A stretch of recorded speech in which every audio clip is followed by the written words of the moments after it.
C'est parti, bienvenue sur la chaîne Akihabara42, j'espère que vous allez bien. Avant tout, petite annonce, à partir du mois d'octobre, retrouvez-moi uniquement sur TikTok pour de courtes vidéos présentations.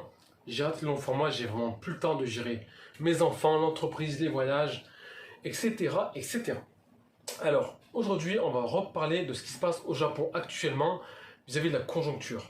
Donc moi, je suis arrivé fin août, et comme je l'avais pensé, je me suis dit, les prix auront encore explosé. Et effectivement, les prix ont complètement pété. On va aborder trois thèmes. Celui du jeu vidéo rétro gaming, du coup. Celui du Super Sentai, parce que c'est ce qui m'intéresse à la base. Et ensuite, tout ce qui se rapporte à l'univers des grandes histoires, des figurines Game Center et compagnie et compagnie. Alors, il faut le savoir que j'ai parcouru plusieurs villes. Shinagawa, Yokohama, Tokyo, Osaka, Kyoto, Nagoya et Kobe.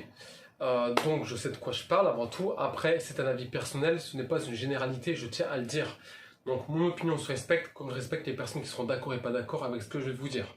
Avant tout, n'hésitez pas à partager, liker, commenter, abonnez-vous, c'est important. Et on est parti du coup pour mes explications. Alors, fut un temps, au Japon, il y a 6-7 ans, on trouvait des pépites de partout parce qu'il n'y avait pas autant de touristes. Ok. Depuis 3-4 ans, donc un petit peu avant le Covid, les touristes ont commencé à arriver. Le Covid s'est installé, le Covid a soi-disant disparu et les voyageurs, les touristes ont complètement pété dans tous les sens. Et donc du coup, qu'est-ce qui s'est passé? Tous les stocks qui étaient disponibles, ils se sont écoulés à une allure incroyable et le peu de stocks restants ont pris une valeur phénoménale. C'est ce qu'on appelle l'offre et la demande, c'est ce qu'on appelle une inflation. À titre d'exemple, au mois de décembre, on pouvait payer une Game Boy Micro Famicom Edition aux alentours des 20-22 000 yens, d'accord, pour être commercialisée à 250 € en France.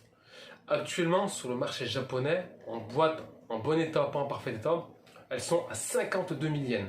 Je vous prends cet exemple parce qu'on m'avait dit attention Nassim, tu es trop cher sur les Game Boy Micro. Moi je leur avais dit les gars, à 250 €, frais de port inclus, frais de douane inclus, TVA payé, charges payées, c'est pas cher payé. Maintenant, si on doit le proposer en France, on serait au moins à 500 €. Et je dis bien pour un modèle japonais importé. Je dis pas des modèles qui existent déjà en France. Faut pas faire l'amalgame. Première chose. Deuxième chose, on pouvait trouver plein de Super Famicom à 3, 4, 5 000 yens, des GameCube, Game Boy Player inclus à 12 000, 13 000 yens.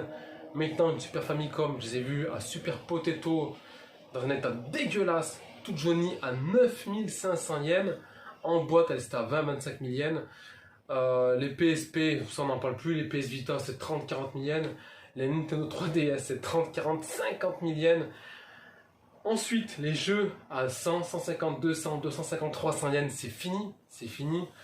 J'ai vu des Tales of Vesperia, Tales of Symphonia à 1200, 1300, 1500 yens à Akihabara.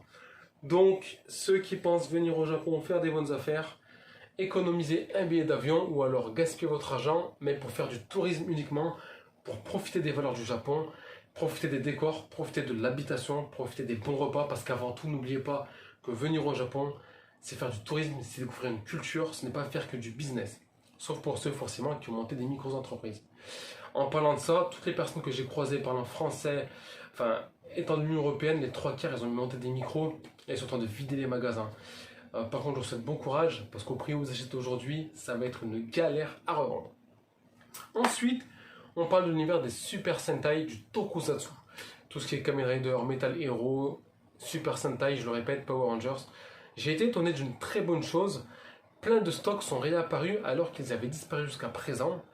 J'en ai parlé avec 2-3 professionnels que je connais très bien. Ils m'ont dit qu'en fait, les gens voulaient se payer des vacances et du coup, ils avaient vendu leur stock.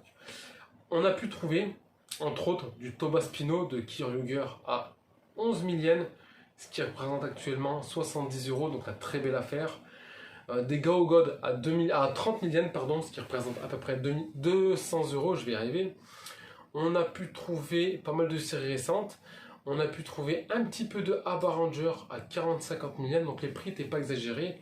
Par contre, sur l'ancien, on a pu trouver beaucoup de merdouilles incomplètes ou rouillées à 40-50 000 yens.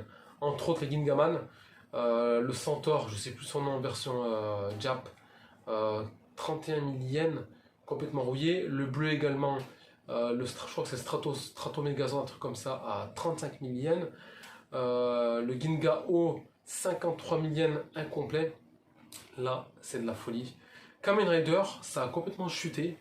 On retrouve du Kamen Rider Decade première édition à 3 000 yens la belt. Donc c'est clairement pas cher. On pouvait retrouver du Metal Hero comme le Gavan 40TH en version Shogokin à 16 000 yens. Je trouve que c'est très convenable par rapport au Todian aujourd'hui. Donc l'univers Tokusatsu reste convenable, même si certaines pièces sont un petit peu surévaluées, mais bon, c'est l'offre et la demande. Et enfin, tout ce qui est Ichiban Kuji, Grandista, Clearis et compagnie, les prix sont intéressants, à savoir pour les Ichiban Kuji, ça c'est pas intéressant, mais tout ce qui est Game Center, ouais, ça vaut le coup. Beaucoup de figurines à 1000 yens, beaucoup de Glitters and Glamours, Sailor Moon à 2500-3000 yens, donc c'est quand même intéressant par rapport au marché japonais. Par contre, tout ce qui est Grandista, ça a pété de fou. Tout ce qui est Ichiban Kuji, j'attends que le Père Noël y passe, parce que les prix sont fous, complètement dingues. Payer un Majin Buu 35 000 yens, alors que c'est de la PVC, au même prix comme une belle résine, tout est relatif, je vous le fais pas dire, donc il faut être raisonnable. Donc, généralement, tout a pété, les stocks sont très très faibles, de plus en plus les produits d'occasion sont de mauvaise qualité, du principe où c'est soit dégueulasse, c'est de la saleté, c'est cassé, alors qu'avant, il était super méticuleux, donc maintenant il faut vraiment tout checker. Pour moi, qu'est-ce qui va se passer dans les mois à venir?